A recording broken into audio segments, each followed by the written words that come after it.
Good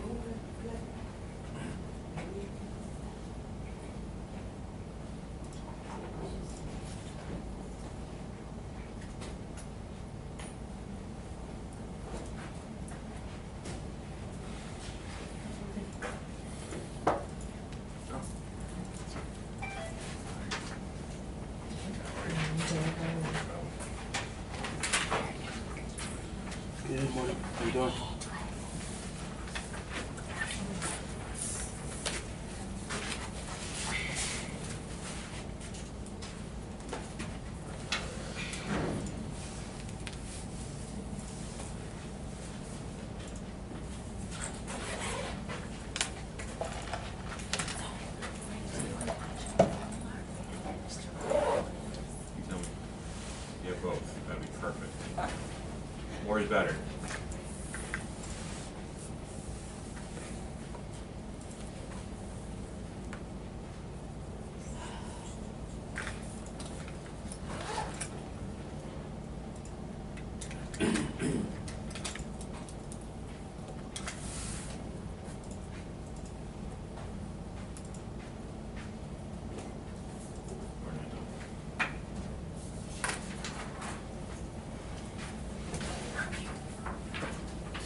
No,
I'm just giving you the open book section. Don't be so pessimistic. Stay positive.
calculated. No one book it says something a little different, but I know it means time period plus 1. Right. Huh? Give me some more feedback. Just, yeah, qualitatively. Okay. Yeah, that's the same question. Yeah, I pretty much think I got it. Okay. I wrote that concept out, but I can't fit things into one. Yeah, that's, I want to try to match it up. Okay. Oh. Talking about this. Correct.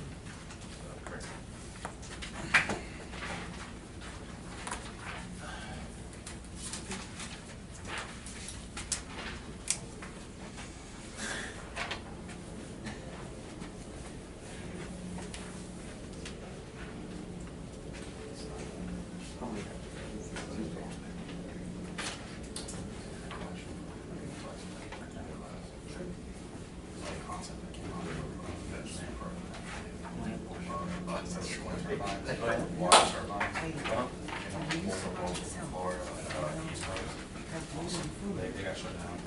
Really? Yeah, back then, fire and special. Yeah. Now maintenance, especially out there. All right, what's it gonna do to RC life out here? Right. I mean, especially getting chopped up by a figure. Current's always constant. Just like when That you bring up.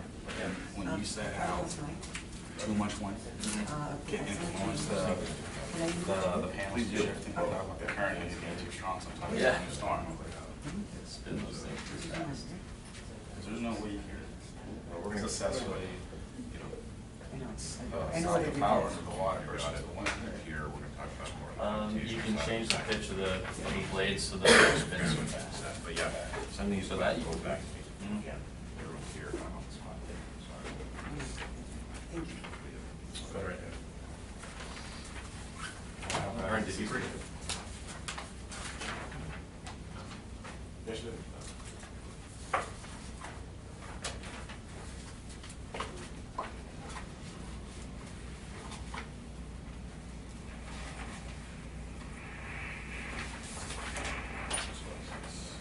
Where do?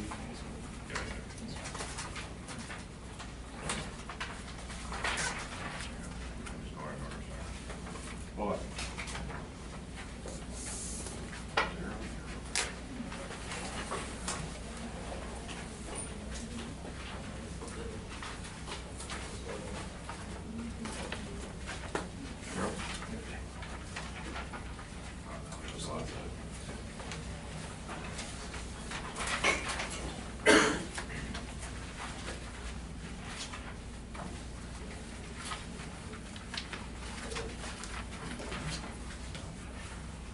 Backlog.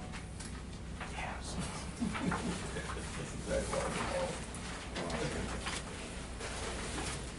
My construction terms.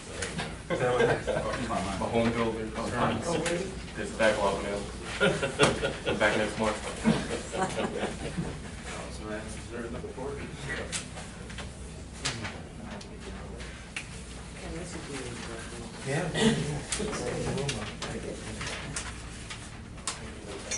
I'm freezing your name out. That's true. What's his name? Oh, so there's 2 grades for the council? I'm sorry, man. Yeah. Let me move. I had to break them out. Okay. No, no. Only for curbing purposes, which is not so soon. Yeah, seen. I was surprised. You actually like one of the first ones. Yeah. Brian using technology. Had to put my abacus down.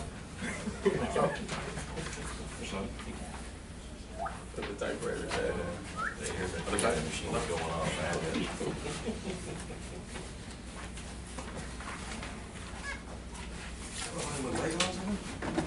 It's always fun.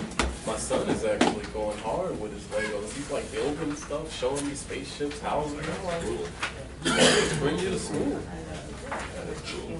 Like, look, Dad's playing with it too. I'm about to build my own models for our project home. Oh man, I've seen some of them. Yeah. Like he doesn't. My son doesn't like playing with little ones though. He can Where's the big one? Oh, 57. He's been killing it lately. I was like, okay. Keep telling me it's going to be trying to get the family to do specific things. There you go. There you go. Keep all the money. Keep all the money in house. I've got a realtor coming along. Property manager's probably around. I do need to return. What's that? What else you want this week? This week? I get somebody in my family. Every week, that's part of your homework. No, not specific to this, but like just general. Kill it home. It's sticky, more sticky. So it's better every time. It's less encouraging work. I'm not Confidence inspiring. Start flying the stuff that you've done. So, this time, almost related to buying a house. Actually, last night I started working on just general listing ideas. Like how much you can borrow with just $20,000, what type of cash flows you would get from, say, an apartment with one person in it. You know, just play around with it, seeing what the IRRs look like. I start going to the family like, hey, you got $30,000. What's my way to do it? While you're here. Right here.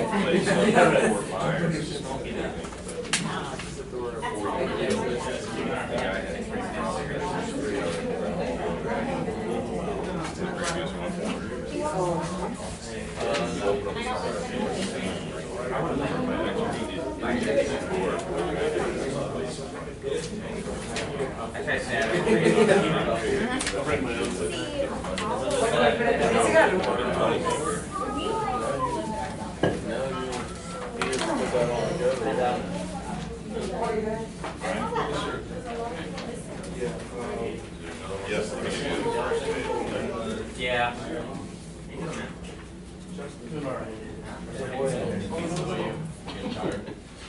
I didn't knock you for that.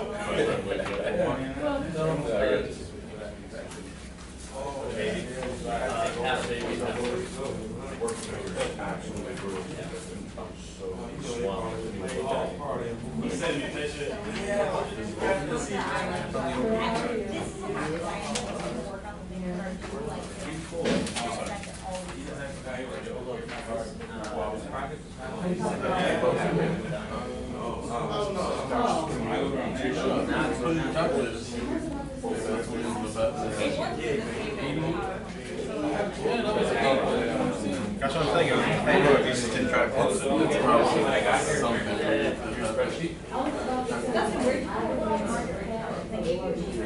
I know, I was trying to build a model. That's what we need to do. So this was Which is a 450 minus the 150. Minus the difference, divided by 2. Or, yeah, so. But this was the one we worked out. Yeah. Wasn't there like another software that we got? Do you have the quizzes from last week? Yeah, I'm giving them to you right now. I just realized this. You just make this too much. I'll tell him, I go, he's like, I have one, I have to do like a lot Well, you put a concept on it, I'll build your whole house easy, but you put numbers in there, I'm not. done. Not like that. It's you know all the concepts. Yeah, I get what's going on. It's just the application, which is now why we're going to be kind of jumping back into chapter 9 and chapter 10. So some people. Yeah, I'm like, damn, man. I've been standing here the longest. Well, you can also chat it up, so I figured. This is like pretty much change things here. Change your, if I wanted to change. Like 98. So, yeah. I just want to give you half hour.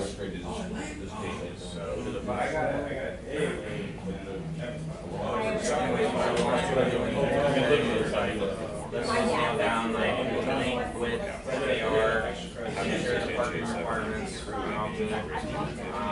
got all the basics. lenders put out 7% on there.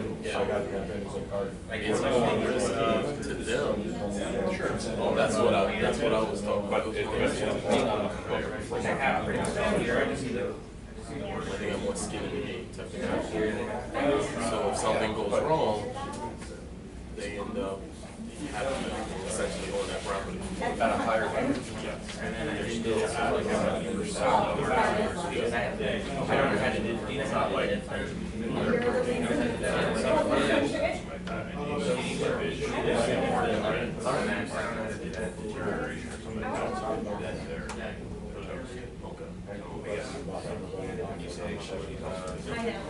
One is like $20 a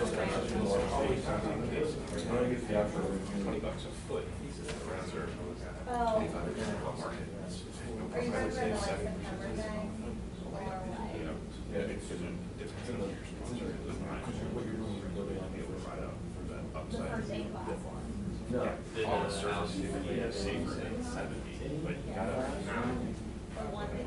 and being on the hook side of it is really our responsibility to pay back. So the first is the bank on the upside, it's not our, right? I was thinking for the first one. Yeah, I think he sent us an my first semester. Same stock market. Oh, okay. Oh, right, yeah, right, yeah. So, that's the same stock market here. I had a conversation with my attorney. But, I mean, I have the structure of the paper, it's all pretty much done. I knew you were gonna come up And- with. No, you gotta change everything, you know, your general limiting conditions, summary, I don't know introduction. where the email is now. So all we gotta do is replace that. Last week's quiz. But. Replace all the numbers up here. Yep. But then I also So I have have to to do study two all the top freaking part chapters. This last chapter went hard. I ended up. I don't know. I mean, exactly. I didn't even And read obviously it. this map works. I read it this morning. But I have, you know, some of these buildings will work. Like I all the buildings, what they're asking. Significant transactions. Historical, office. No, it's the week after. Target market. Still doing it 27 months. It's actually weird because you would Already use the same this, thing but up you here. do this. Because it's the same But subject, it's it's the same, it's a new. It's a concept that's. Really, I want to use it. So It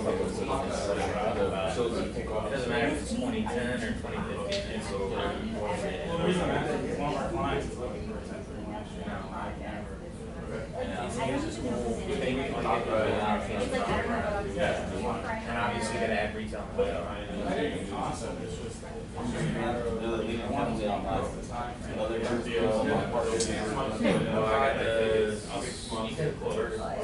They have a year. It has to be in the US. You mean, Yeah. where's out? Like finding out producing property. Well, look, I'll send you this one, Transfer into. and then, Operating. what class was that from? Market feasibility? It pretty much has to be the same. Yeah. I'll So send you that, so you can- want to always kind of identify 3 or 4, not every, you identify one. And I'll send you a word. But sometimes you want to have maybe that real option. If you wanted me to show it, just send it. I love Because I got that stuff in my own computer, and I'm not going I to. really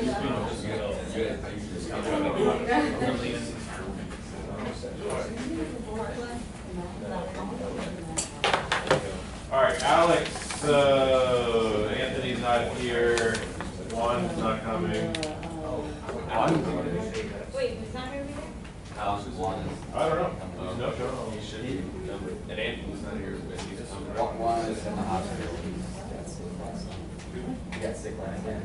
Did he really? Yeah, he said that. He's not coming. Yeah, he sucks. He really sucks. When I got sick, yeah, 30% off. Unless you die, you're gonna get. Take your time. No, take your time. Laura's just finishing up something, so. So everybody shut up. Quick away. Yeah, right. We got you.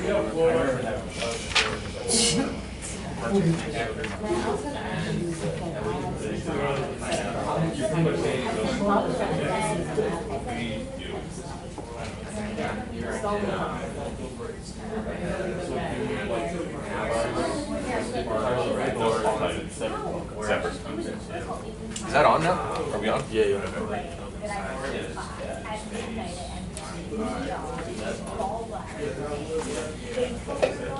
So we just had to change that and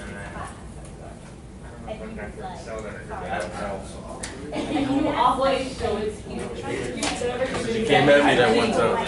yeah, I did all the rankings, the rank factor and the rank each one. So, we just have to change, we can use it, the prices as well.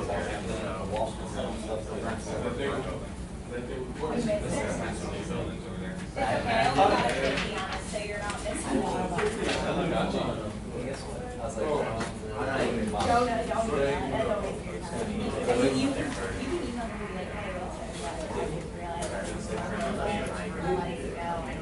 what's Real, Class A, and Suburban. not much. Yeah.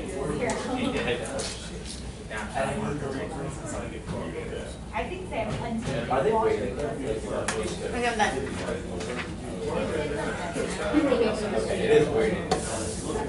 So we're in teams now? We're gonna be in our teams or groups? Eventually. Stay here? They actually are, We Over. which is crazy. just go through Where I go to this? test, quiz, every day. I sent it to him, he sent it back, you know, because I didn't know any of it.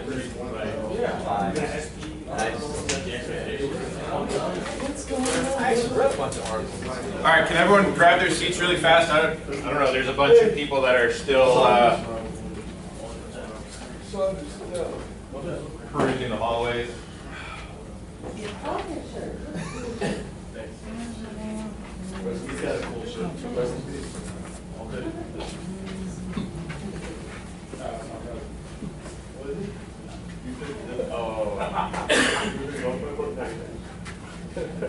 All right, we're missing a couple people, and I guess they're going to have to just miss out on the conversation. So really fast, mixed reviews on the test. Some people probably did better than they thought. Some people were probably, wow, maybe the computational side isn't where I need to be to par. We're going to take a couple steps back into chapter 9 and 10. So those that, you know, are recognizing, I was also told I don't speak loud enough this week, and I'm too corporate.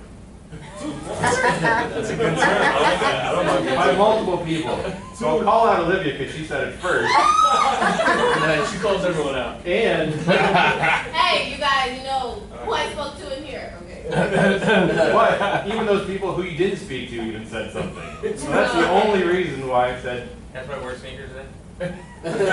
Love the stars. My daughter made me wear sneakers. Oh, good excuse. All right. Yeah. I can't pull this off. Come on.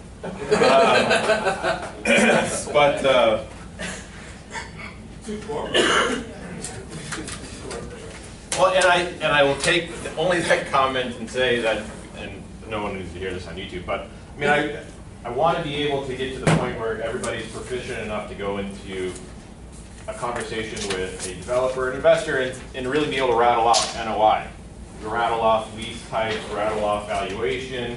I can get through an entire cash flow. You're in a position where you can really be a relevant intern, a relevant analyst.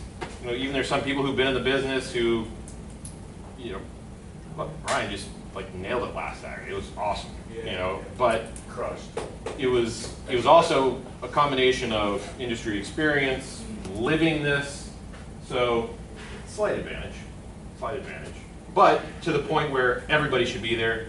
We're halfway through this quarter, time is super limited, and not enough people are asking questions about stuff they don't know, or should know, or want to know.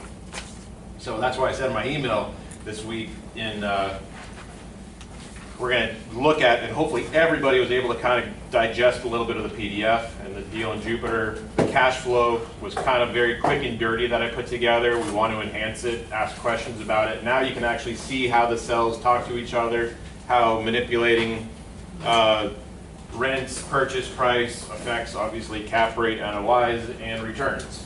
And so I think it's pretty valuable. It's certainly nothing that I want anybody to completely rely on as a Bible towards valuation and performance cash flows, because I don't want, there's too many people in this business that just simply rely on an Excel model. And I've been interviewing more analysts because I'm hiring 2 more people, and some people couldn't even tell me, couldn't even walk through these numbers. So like the first half we kind of talked qualitatively, thinking through, I want you to know the concepts before you can just simply apply them on Excel. Because applying them on Excel is an easy cop-out for not knowing how they all tie to each other. So the corporate approach is slightly on purpose, but also because I just, my mission, my duty here is to get you all, up to a professional level of being able to talk through this, and so I really want everyone to be up on the same page, up on the same level. If you haven't had the accounting, if you haven't had the finance side of it, it's again, my duty to get you up there. And so I do want to take somewhat of a corporate approach because you all elected to take this class. You all have an interest in a development, investment, finance track, and you're basically getting ready to be able to do this professionally. You're going to be talking about this in interviews. You're going to be starting the first day, and I have my analysts build my underwriting portfolio from scratch. Never give them anything. It's like, this is what you're going to be creating. This is going to be your tool. You're creating it. Let's see what you got. So, there's big money to be made in this business, and you want to be able to hone your skills and be as up to par as possible. So, definitely seeing the incomes creep up. So you got to have bigger skill sets to substantiate some of this stuff. So, morning. You want to sit in the back really fast, in the back corner, and Face the other way. for no other reason, yes. I got the hat for you. I only say it so you can take the quiz. Oh, okay. Thought you were putting the time off. Well, considered it. Good job. A little bit of time out. Oh, no.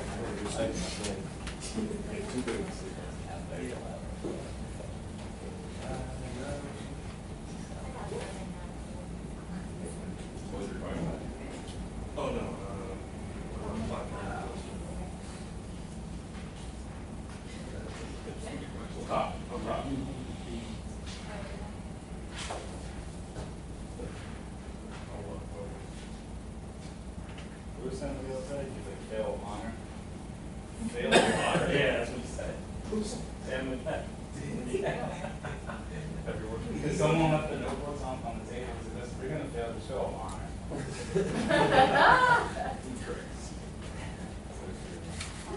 As you can tell, he's our favorite professor. I was going to say,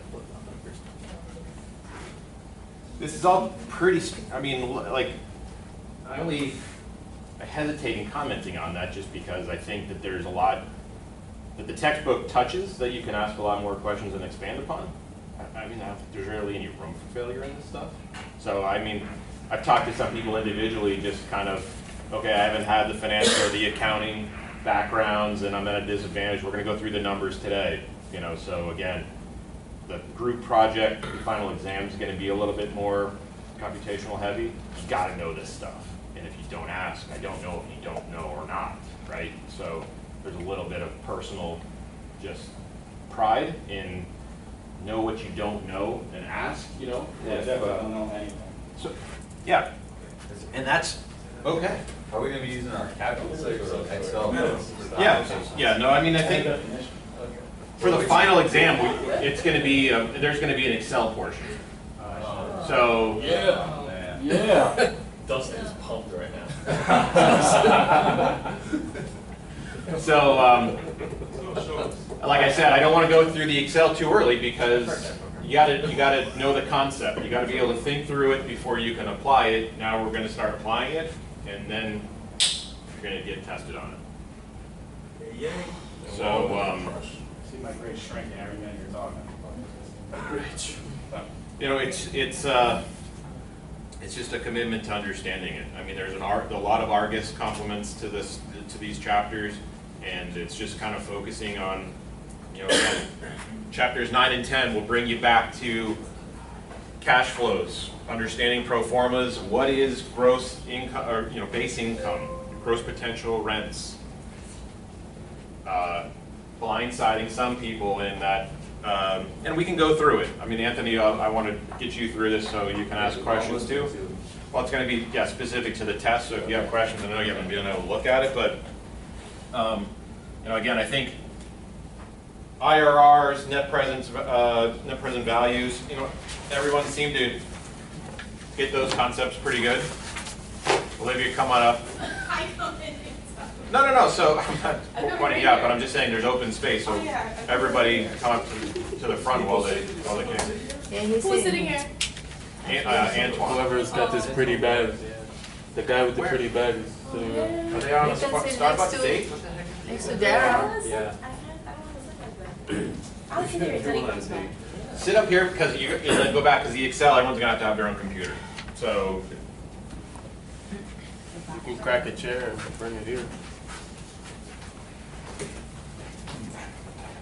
That's right, come to the front. Dude, I can really hear you now. I mean, you turned it up a notch.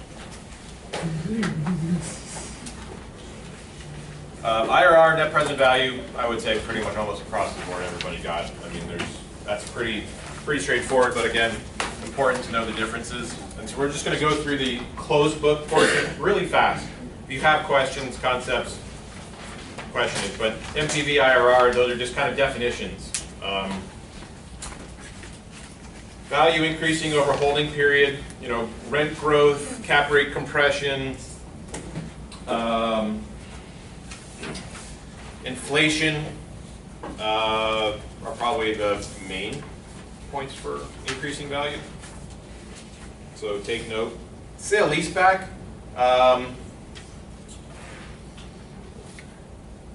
Some people, I would say, were 50-50 on the what it is and the motivations for it. Yeah. I get what sell leaseback is, but can you give me a real example as to why someone would use a sell leaseback? Typically for corporate cash flow purposes. So I'll use a real life example. Crowley, you probably get to see the shipping trucks all over the place. They're a big kind of marine logistics firm. Built a new headquarters up in Jacksonville and out of cash, and now they want to sell it and lease it back.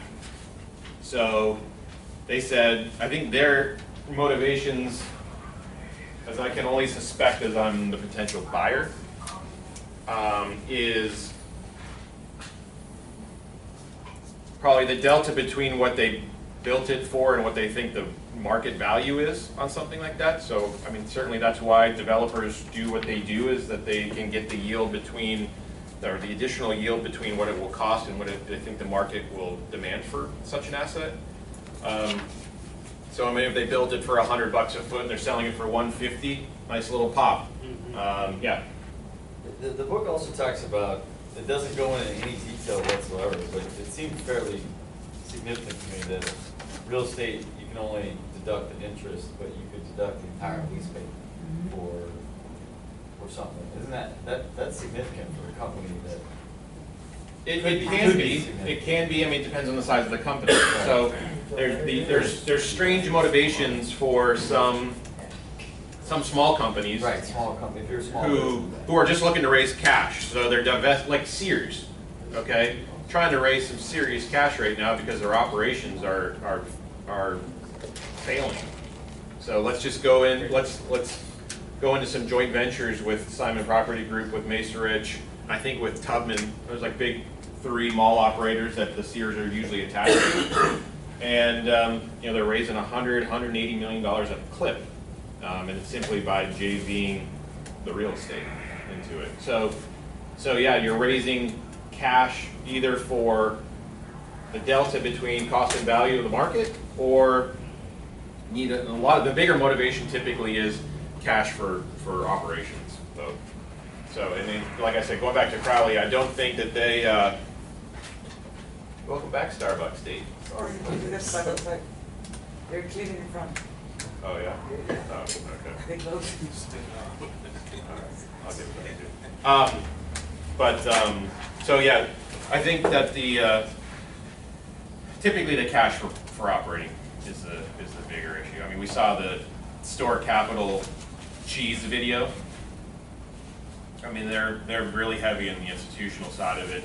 I mean, they can quantify the reasonings behind not owning your own real estate.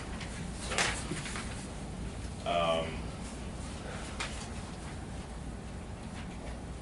But yeah, I mean, the accounting side of it, if you're a really large company, the accounting side doesn't really even make that big of a difference, honestly. So it's far from usually your primary motivation. Yeah. So, is it the corporations, they just don't want to, they can get a better return with that capital?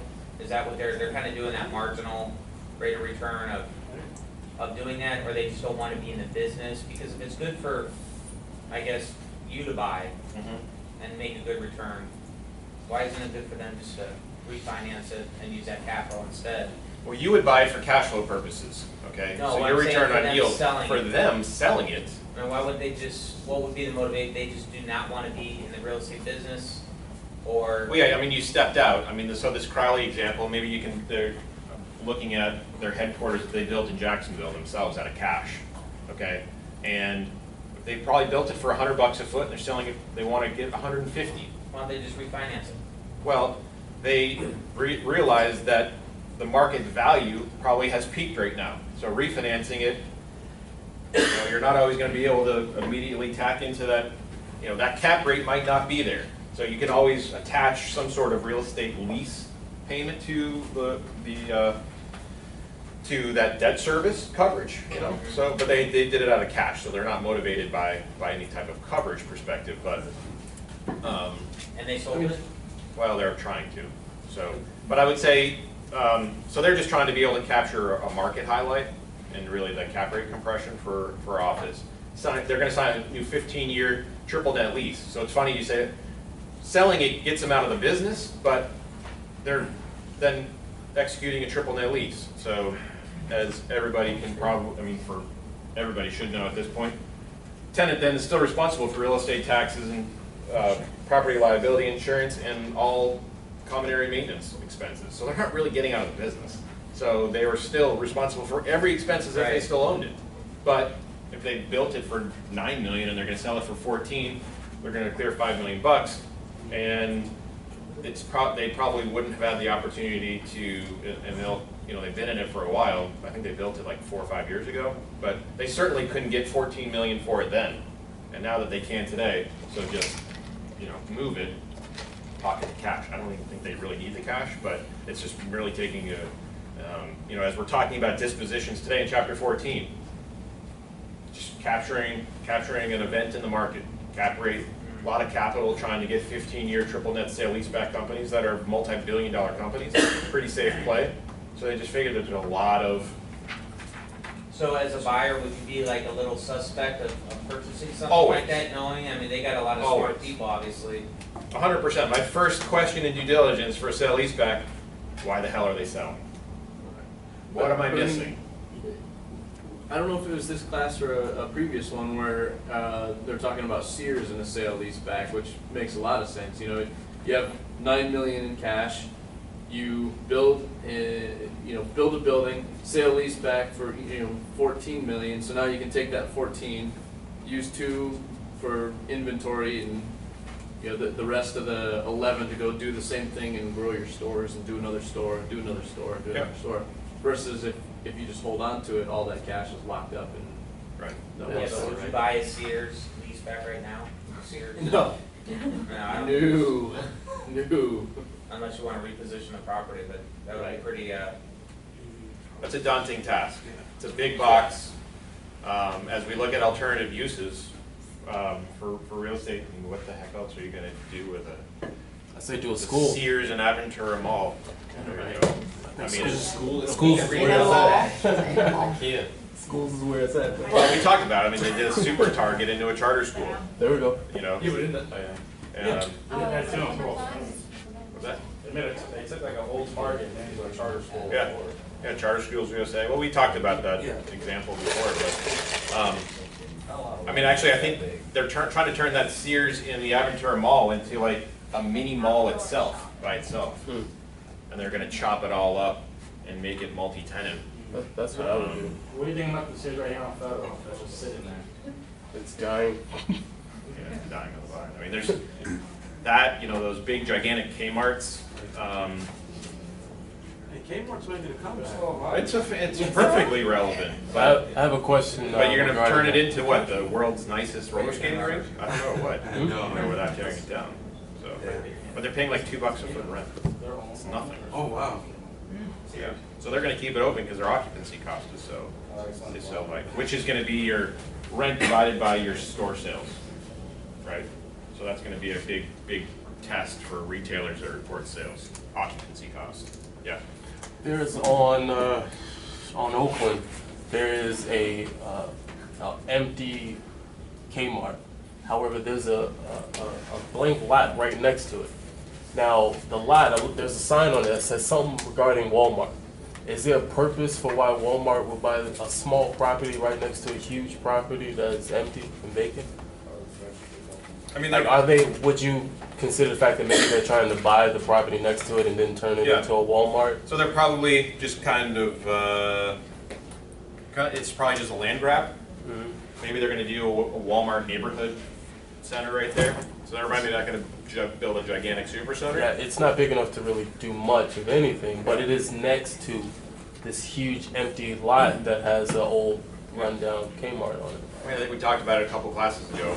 I mean, Walmart comes in next door and you got a dark Kmart. Who do you think Walmart's talking to as soon as they close on that land? You know, the dark Kmart owner. And hey, I already have next door. We're gonna start collecting parcels, and we're either gonna put a ton of pressure on you, or you're gonna succumb to our price and just try to throw their weight around. Kmart was Walmart before Walmart was Walmart, right? Makes sense. Like Kmart used to be what Walmart is today, but Kmart's the old Walmart? No, it was Qualmart. Yes. All right, let's get through the rest of the stuff. Financial leverage, obviously looking at the net positive benefits to your returns versus the cost of debt. Pretty much that was pretty straightforward. The financing options, straight line recovery. So typically 27.5 and 39. But on the flip side, it's usually also can be 31 for non-residential. So I kind of looked at both options. The expense stop. Dustin. yeah, I got that one backwards, but that's, favors the tenant, I mean the landlord. Yeah. Number 7. Wait, why is that? It's a camp cap, isn't it? Number 7, right? Expense stop, is that a camp cap, same thing or no? Slightly different, but I mean, essentially, the yeah, I mean, CAM is going to be your common area maintenance, so it's sometimes going to be more responsibilities for the tenant. Yeah, So the expense stop is ultimately where landlord has a cap on his or her responsibilities towards expense. So a lot of people, I bet 50% of people were kind of 50-50 on that, just because. I thought it was a camp cap, but it was in the tenant's favor, obviously.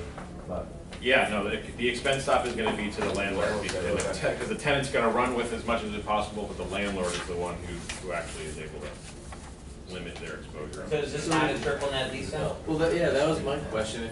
If it was a triple net lease, why would you need an expense stop? It's a totally different type of lease. Okay. Yeah, it's not a triple net. Regular I mean, lease. essentially, there's components to it, If you but a had triple it- net lease, So it's like a the landlord double has net. zero Right. responsibilities. So if you had a triple net lease, Like a is there net. such thing as a tenant? No, there's no expense. Otherwise it runs triple net. Exactly. So the whole point of a triple net lease, which is probably very much in favor right now versus any type of expense stop, is just landlords saying, especially being in South Florida, you know, you're always going to have try to get as much of a tenant to be responsible for the operating expenses as possible. Real estate taxes are expensive. Insurance is out of the roof, as we all know, what we pay for properties and or our own homes. I mean, it's ridiculous once hurricane insurance can come through. It's a little bit easier when you're, you know, a CVS tenant or something like that, because you have 5,000 plus locations and a master insurance policy to absorb some of those costs a little bit.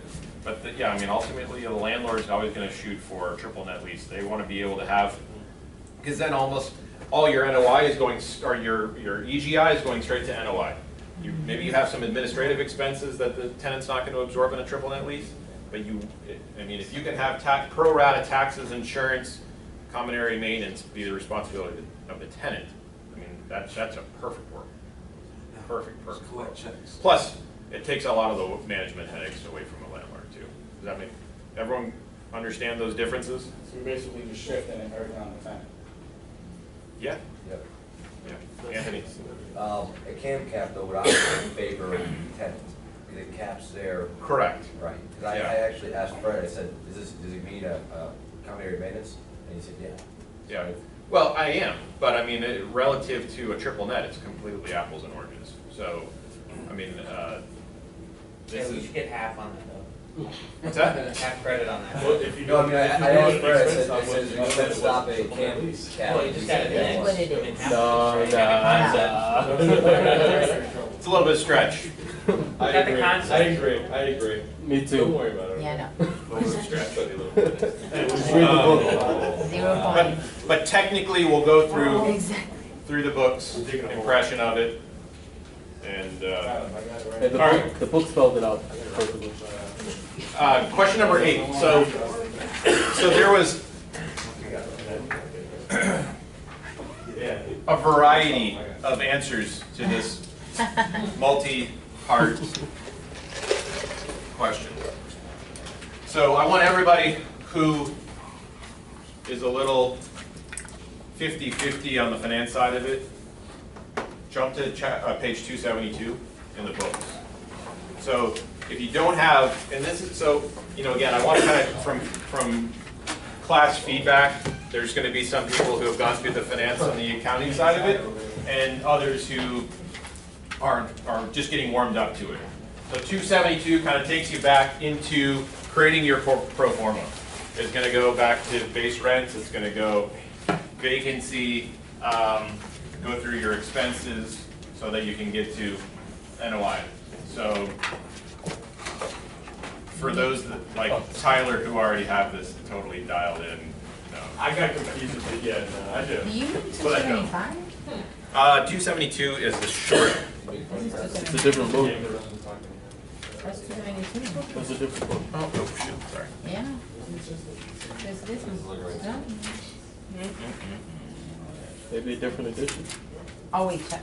No, I'm gonna say the chapter, but that's a chapter. Or is that a ULI book? No, this is the finance book. No, I'm talking about the one that he's got up on the board. No, he, no. Uh-oh.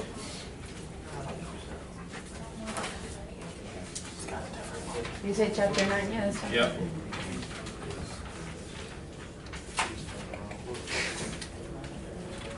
I wonder we're on a different page. Hey, how's it going? Just different pages, man, same book.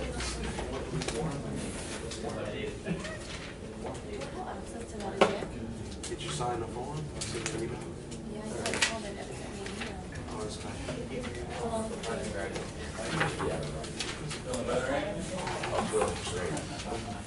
All right, Laura, I think you're That's applicable too. I was looking for the short version. All right, sorry, 277. Go to 277. Oh, that's a simple one. Well, Yeah, yes. Basic. We're gonna start with a little bit of going back to the basics a little bit here. So 277, yes. Yeah. So, referencing that, I mean, again, this example is pretty basic too. So, 277. EGI plus vacancy less other income equals EGI. Did you write down the formula? And you wonder why you got some of those wrong. Oh, you got the I graph. thought EGI was GGI. Yeah. That is. Yeah, I got confused with that. Been- All right, so we'll walk through right here. All right, really fast. Vacancy loss? $875,000 is going to be on. So we're going to just use the basics on page 277. That's your rental income, base income.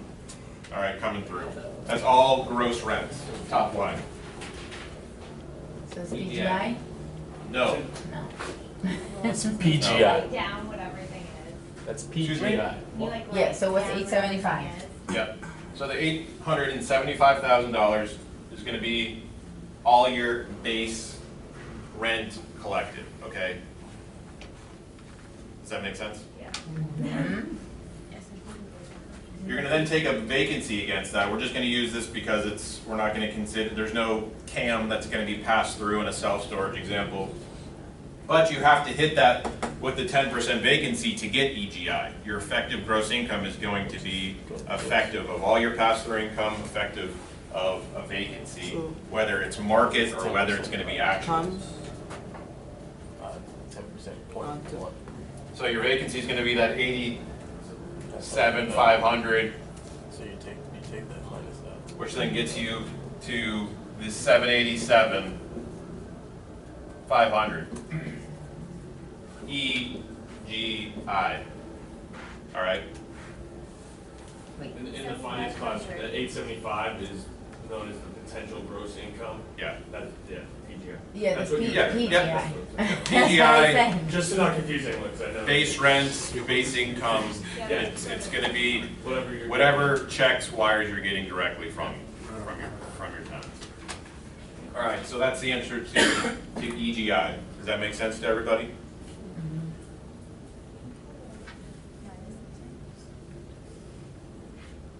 Yes. So follow Exhibit 9A. Next is just going to be then your total expenses. All right. Real estate taxes, insurance, management fee, common area maintenance.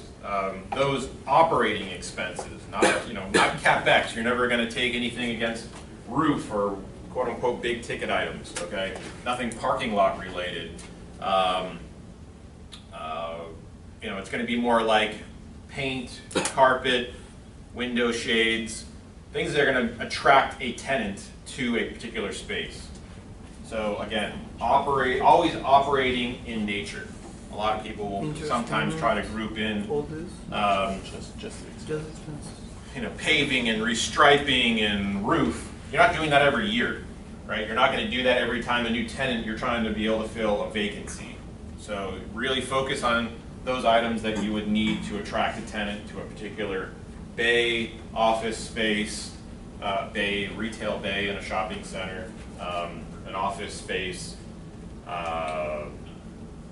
Again, I use the self-storage example because you're typically not painting that for a tenant. You're usually sweeping it. That's about it. But the bigger expenses are going to be the $320,000. And I just used it generally, the general line item. So you're going to take the 320 from EGI. Okay, that's going to be your expenses. To get you an NOI of $467,500. Okay, So that's simply just taking your operating expenses and deducting it from your EGI. Makes sense to everybody, right? Taxable income. That's this one here. It's not wide, minus whatever your debt service. 23,000. Tax fractional, then you take away your depreciation. What's that? I was saying, I finally got this one. Minus, What is it? Whatever your debt service. 23,000. so, 246. my depreciation. I'm sorry, your debt And how are you figuring that out again? One- That was a quiz question. I mean, everybody got it pretty well correct on the quiz. So, NOI minus interest. minus depreciation. Yep. So, All right, from there. all pretty basic, but again, a piece, that's something you gotta memorize. Pretty commonplace. 246. Good piece of reference. 760. Cap rate. That's how you get. Taxable income is NY minus debt It's gonna be minus depreciation. Get them. So some people aren't familiar with the terminology. But it's effectively taking your NOI. That's what this is. And did everyone able to really kind of follow how I got to the valuation, how the purchase price? I do want to reiterate that, and we talked about it over multiple classes, but I really wanted to hit it, let it hit home. Not every office building is the same. Not every CVS is the same. I mean, you can typically build a CVS for approximately the same price because it typically is a prototype or a pretty typical layout, as I'm sure everyone's been in one. But everything has to be broken down to a per square foot basis, okay? Acres, whatever you're going to be really applying it to. So I really want everyone to realize that, you know, it's really going to be important, and going forward, you can even see in today's spreadsheet, and I really hope everyone was able to kind of get through all the worksheets on this Jupiter example. But you'll see everything is a whole number, and then everything's broken down on a per square foot basis. Maybe it's on a on a dollar basis or per square foot, but that's really important to be able to understand, relatively speaking, cost, value, rent per square foot, cost per square foot, value per square foot. You want to know, relatively speaking, how does it match up with your comps? Okay, so that's why I just didn't give, here's your purchase price, because that whole dollar amount really, it could be very deceiving. On the surface, an $8.4 million self-storage facility seems kind of expensive. All right, but $60 a foot, you can make quite a bit of sense of that when, at the end of the day. So it's just simply the 140,000 square feet times $60 a foot is going to get to 8.4.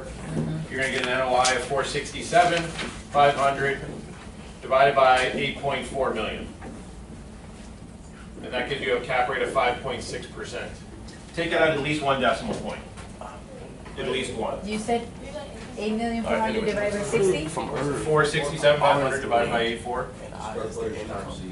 Square footage, so. And these, But yes.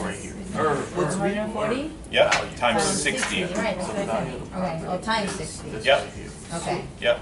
So, that gives you, if you're looking at valuing those units, so if you have 140,000 square feet and you're buying it for $60 per square foot, it's 140 times 60. So that's how you got the value. the value That's of how much that property is selling for. and then I divide And my then- NOI. What you're actually doing is you're dividing. so that's the value. That is the value. That is the purchase price. Maybe not always the value, but that's the So purchase price. the NOI. So subject to getting an appraisal, you really don't know truly what the value is going to be.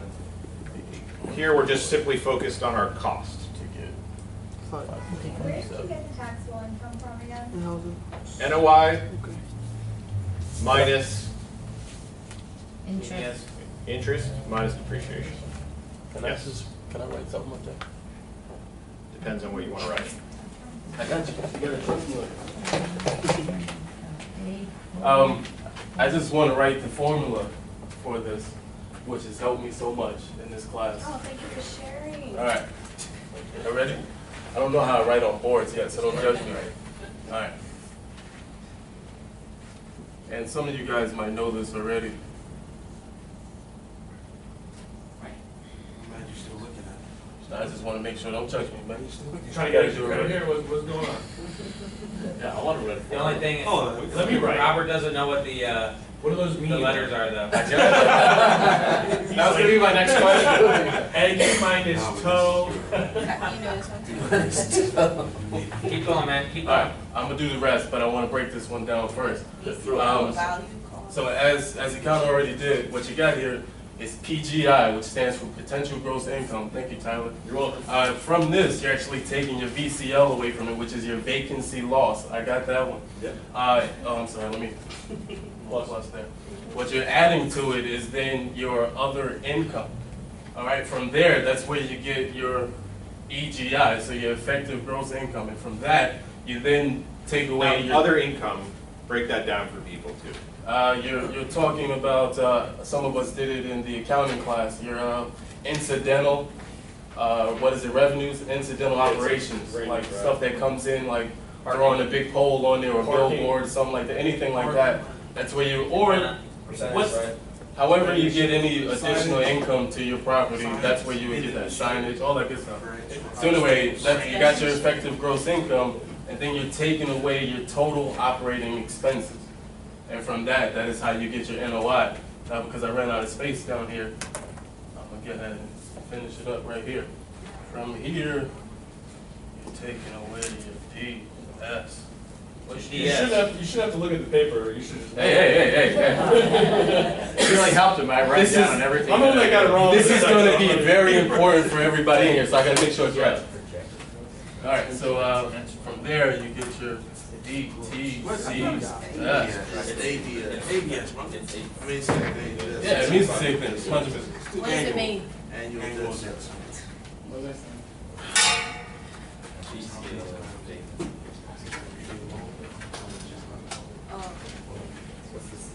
All right, so the second part of this lesson today, guys, is from your net operating income, you then take away your annual debt service to get your before tax cash flows.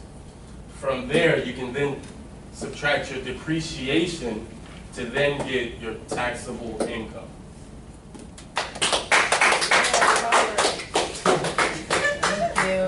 I got it wrong at first, but then I was like, calculation. I was gonna say, there's a lot of erase marks on that. Yeah, there was a slight calculation error when I caught it before I handed it in. So while you're up there, there you go. Hey, I got to make this bonus count. Yeah.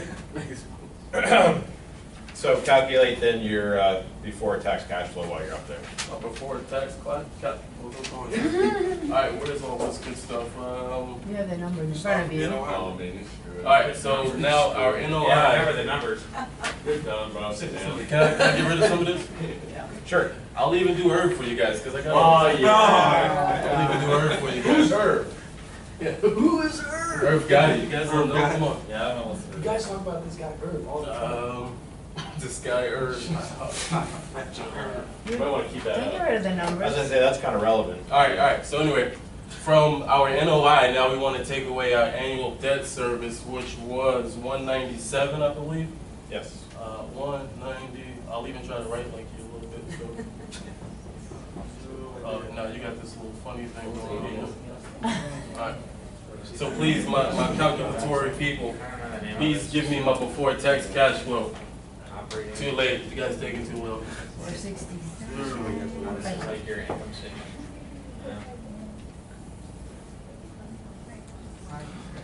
Anything else? While you're up there, and everybody please write this entire formula down and memorize it, if you haven't already. So while you're up there, go through IRV. All right. So Herb. What was the name of that formula again? It just is. It's It just just is, yeah. I mean, it's not really Analysis. anything named, but I mean, this is gonna be your basic approach to, yeah, I mean, a property level income, property and loss, you know, a approach to cash flow, to, you're going to use value. It's a good platform for value. Cash flows. Taxable income isn't something that you usually are really focusing on too much for an prospective investment, but from an accounting perspective, obviously it's Right, you just take it relevant. before tax, cash flow. What's good about that is you can back out of that from the opposite way too. Okay. Hold on one quick second. Does anybody have any questions? I would highly encourage, because you will see this again. Yes. All these examples. And after-tax cash flow is just BTCF. Okay. Annual debt service, so that's what the. Yeah, your TI is your Yeah. AFT. So I gave you the annual debt service. It didn't need to be calculated. Going forward, you will need to figure out how to calculate it. But that's another Yeah, your after-tax cash. point altogether. So you But do both TI and after-tax. make sure you have all of this memorized. After-tax. Again, this is going back into chapter 9 where we had jumped ahead. So those that were not there yet, this is the bare bones to real estate finance analysis. Very important. Finance. And you guys, Hold on before, again, any questions, Laura? No, the reason I got it wrong is because for my PGI, I used the 140 times 60 as my PGI. Like I used 8,400,000 as my PGI, so I got everything else wrong. Right. You know what I mean? Because Yeah. that's Well, and unfortunately, Instead of yeah, using you base get one of income. the, you get your EGI or NOI wrong, that's it. it trickles down. Right. So that's why I mean I And knew you'll see the that, formula. I it's want, just that. that's why I don't want Excel for a lot of this stuff, Right. because that's an easy plug. You can, and that makes some practical sense too, that, you're buying it for $8.4 million, but how in the world could, that cap rate, I mean, and actually there was one example too, where it actually kind of jived. The numbers are wrong, but the concept jived, throughout, except for the kind of the cap rate. But, but this is, something that you got to know before this class even starts. So, IRV. all right, the infamous IRV. And who doesn't know IRV? I guess let's just. All right. So ask questions, guys, Wow. as this pops up. Okay. Okay. Dude, why'd you do that? Wrong way. Wrong way. Sit down. Sit down. Sit That's how down. I do it. Nobody Was that how you do it? remembers. No, that's wrong. Sit down. That's how I do it. Every time I do it. This way. All right, just, you don't have to say it. Hear me out. No, it's Hear wrong. me out. Somebody hear me out. Okay, listen. All right, hold on 1 second. Now, my numbers might be, my letters might be in different areas, but just hear me out. That's kind of important. Yeah. Yeah. It Yeah. wasn't very important. No. Dude, don't No, teach it no. that way, bro. Alright, so Somebody take you the want pen to away. write it down properly Yeah, so yeah. I can then teach it? Yeah. It's- Robert, you're gonna laugh when you see how I'm saying. Tyler, Oh no. do it. Yeah. Oh, come on. Just write it there so I can explain. Come on, I'll Tyler, write it, see what you got. I'll get you. I'll get you. Hey, get him out, man. Set you up that application right there. Ah, thank you. That's the right way. You have to circle around it. If the camera wasn't rolling. You don't even it circle. What about the circle? It actually spells it too, but no, just break it down really fast. Mine spelled it that way. It's a little bit different. Anyway, IRV. Alright, so What does IRV create? Okay. That's what you get the cap rate. value in your say. To get the cap rate. He explains it correctly. You got Cap it. rate Bring it formula. home, man. Bring it home. Alright, so IRV stands for income, rate, and value. So essentially, what we're doing here, as far as this problem is concerned, we were trying to find the income. We found out that the income was 46,750, which is NOI, okay? And what we were doing, we're dividing it by the 8.4. So in order to get the cap rate, what we had to do was divide the NOI by the purchase price of the asset in order to get our lovely 5.7 or 5.6%. Is that okay? Does everybody understand? Good? Yeah. IRV spelled I/RV. All right? There you go. Dude, I want to have it the other way around. Thank you. It's the same thing. That's what I mean. No, it's No, not. it's You not. have to Robert. divide. If it's on the top, you can divide it by the bottom. Before you The line in the middle means division. Line between rate and value. So you multiply it. Okay. It's a cap rate formula. If you wanted the, if you wanted The seller? That middle line is like a divide, so it's like you Right. listen for rate, then you're. Anyway, Yeah. what I was saying is that these needed to be Frederick, you teach the rest. reversed. This is You drop it one. All right. and this is the income. Cap, okay. But again, Chad, what does that they're make saying sense? is that So that would this should equal be Yeah. up here instead. Exactly. It's the simplest way. And how you get the seller before tax? Yeah, you're gonna usually get to, We'll have to, get This this is little calculator. NOI NOI minus minus the debt. debt service, But which is income over value is gonna be, debt service received. I mean, that, you usually don't need to take really rate into consideration that much, to be honest with you. I thought you divided The debt is just this, Yeah. mortgage, Yeah, We did. debt is a That's the mortgage balance. payment. That's how much. That's And divided. interest Oh, the it's an debt. eight, it just looks like it's Minus not. one. Yeah, sorry, it's a, yeah, so your NOI divided by your 270. value in this situation. Sometimes you don't have income, so you Cash flow. multiply. Then you take Correct. away your depreciation. So you need to know the rate. But Yeah, you can just either, like yeah, that, reverse it here 270, too. 500. Mhm. That's how they. You gotta do two things out of that. And then you take it away from that to get taxable income. Brian, you good? So I take this minus Questions? this. Comment or Council? What were you saying? We need to know how to memorize, know how to start with, Hands up here, what's that? Just need to know that formula. we have to know that formula for the next exam. For life. Yeah, for life. You need to know that for real estate finance for the rest of your life. You have to. It's, I just. I'm gonna do everything again. Next time around, you're not So, skipping something. effective gross income You is just gotta go base through that income PGI. But PGI. I'm not gonna require you to use the potential growth the- income minus vacancy. back of the envelope. minus, so What's the? minus my vacancy, that's 87. Be careful with your wallet dropping it. I don't know either. What do you do? Okay. I don't know. Then my EDI minus my expenses. Thank you. That expense here are 320 minus 320 is 47. Okay. Then the taxable income. In order to get taxable income. I have to get this you have to get your before tax cash. Okay, let me get, for example, the capital. So I have here income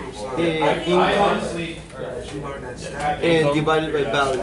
So Because basically, the reason it is, I realize it now, the reason it's important to have I up here by itself, because if you have this, you can divide it by this to get that, or you can divide it by this. So for example, the price is acquired at 140,000. So 140,000 times $60 per square foot. The property is 8,400. So my NOI is 467,500 divided by 8 million. So I have a 5.57 cap rate. And then this is the last thing, right? That's the last thing. All right, Then sell before. let's, so does anybody have any questions? Again, this is utterly important, fundamental, because you're gonna see later on today in the Excel, I don't have them as broken out. It's not nearly as straightforward. It's all the same numbers, they all still jive, Minus my but you're not gonna be able to follow This. competition, the computation, yeah. So your CapEx would just go on what your balance sheet? That's It's, yeah, it's typically, and this minus. it's gonna be kind of a reserve, so it's gonna be below the line. Should taxable income. After your NOI, you're typically gonna have And I think I even have it in the Excel today. CapEx, tenant improvement leasing commissions. Again, those are going to be typically one-time events or specific to leasing that's not going to really affect your general operating expenses. So yeah, it's called basically below the line NOI. So, but when you're forecasting Uh-huh. for 10 years, Yep. do you just put the leasing commission the same all the way through? Make an assumption. I'll get to there. Sorry. So, depends on the size of the space that you might be leasing. Some of the commissions are going to fluctuate. Yep. But typically, you're going to be charging like a 4% commission for a new lease, new tenant. Sometimes a 2% commission for renewal. And that's usually for a shopping, mostly retail. Specific, But like, but it's all over the map. But if you're building from ground up, Minus 4% for a new lease, 2% for renewal. So you already have a lease in place. Typically, a broker wants to go into a landlord's office and say, I'm representing So it's Trader after the Joe's. NOI. You can Trader Joe's, and these guys are saying that Styles is going to go build them a new location down the street. Okay, and I'm here to negotiate a new lease renewal with you. So, I'm threatening that they're going to leave. You're going to have all these tenant improvement. The repercussions of them leaving are going to be bigger to your NOI. So I'm going to come in here and try to negotiate a lease renewal with you. equal. So that's Even though almost- 90% of the work's already done, they're just basically calling them out. Hey, we'll just use hypothetically CB Richard Ellis, CBRE. Okay, so they're going to go in on behalf of XYZ landlord and say, we're representing Trader Joe's, and there's an opportunity. There's 12 acres down the street. We're going to go and build one down there. How badly do you want Trader Joe's instead? Oh. It's a really fun conversation. Sounds like politics. So it's, Trader Joe's is paying $10 and they're going to say, okay, well, they'll renew if they don't have any renewal options already negotiated. Sometimes a lot of those will have already renewal options already negotiated. So you'll have like a 10-year initial lease, like 2 5-year options. Say those 2 5-year options are up. It's a 20-year-old Trader Joe's box. Trader Joe's wants probably a new location that's going to be a little bit more efficient. What would be the incentive of doing a lease option for like a property that's the company is like almost in default and they're trying to get a tenant to come in and make 65% of their portfolio. So what would be the incentive of leasing that with the 5-year lease options afterwards? So Trader Joe's, if they're going to move into we'll just use the Trader Joe's example. Your question basically is why do they want to negotiate renewal options up front? It is an option. They don't have to execute it. But typically, if you're going into a good enough location, as a tenant, you want those options. You don't want competitors in your backyard. So even if you're going to leave, and that Trader Joe's is going to go down the street and get a brand new location, you're going to have Whole Foods, Fresh Market, all of a sudden is going to be backfilling that box. You've just invited competition. So as a landlord, you're like, really? You're going to leave? I don't mind calling Fresh Foods and have them taking your old box. And you got a brand new location, but you just invited competition on the same street. So that's the other fun part of that conversation. So and then again, that's for a great location. If you're on Federal Highway, we'll just maybe even use Winn-Dixie. Maybe not as strong of a grocer financially, but very, very relevant nonetheless in the marketplace. But they have great locations and they're closing locations. But you're seeing sometimes they'll throw $5 million at an old location on Federal Highway. It's like, well, it's not doing great, but I certainly don't want to leave and have another grocer come in and kick my butt. So I'm gonna, at least if it's has some positive attributes, the real estate's strong, the occupancy cost is strong. Again, that's sales on a per square foot basis divided by your your rent per square foot. You know, so it's a good barometer for What was that? return. Wait, say yeah. Sales over rent, right? Grocery, these huge like Publix or when they see the whole bunch of properties for years, you know, they're not doing anything like You said operating, is that operating cost you said? Occupancy cost. Occupancy. Oh, okay. Yeah. So sales Yeah. over rent. Rates divided by store sales, right? Sort of, yeah. I had it backwards. Have you ever seen? Should be like around 2%. Yeah. Have you ever seen brokers negotiating their commissions over, or tenant, or landlords trying to negotiate their commissions over performance No. Performance to the tenant? of the tenant for commissions? What would be the motivation to tying your commission to a tenant's performance? The fact that you can get it or not, you know? Negotiating that. I mean, I'd love my commission after my work is done. And the only reason why I ask you is, what happens to the performance of that tenant? You did all that work, and you don't control their outcome, you might not get a commission.